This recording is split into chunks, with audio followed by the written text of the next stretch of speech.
Hello, a day in my life. Samahan niyo po ako sa aming video for today. Nagsabi si Daddy na magkain kami sa labas.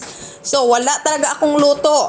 Wala talaga akong luto na sabaw kasi magkain kami sa labas mga my guys. So, yan na po yung ginagawa ko mga my guys. Nag-prepare kasi parating na si Daddy sa trabaho.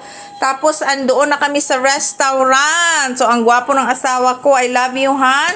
Tapos, may drinks na kami mga my guys. And then mga my guys, na ay apple juice si Naknak. Tapos ako nagtiti ako. Buti na lang mga my guys, nakita ko yung tea doon. Kasi parati lang akong magsuda-suda ba. Magpunta kami sa sa restaurant. Parati na ako magsuda-suda. Tapos buti na lang may tea sila. So ang lipay-lipay ko talaga kasi may tea. Tapos yung anak ko sabi niya mag-drink na daw siya ng she wanna drink the juice. I told her if you drink the juice, you don't have juice no more. So yan na po yung Tiko, grabe talaga yung yung cup ba dako kay sa ngatanan. So it's okay.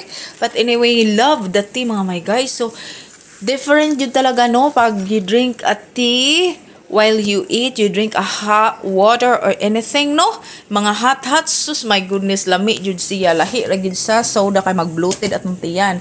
So anyway, yan na po yung mga ganap namin. So si Naknak very excited na sa order niya.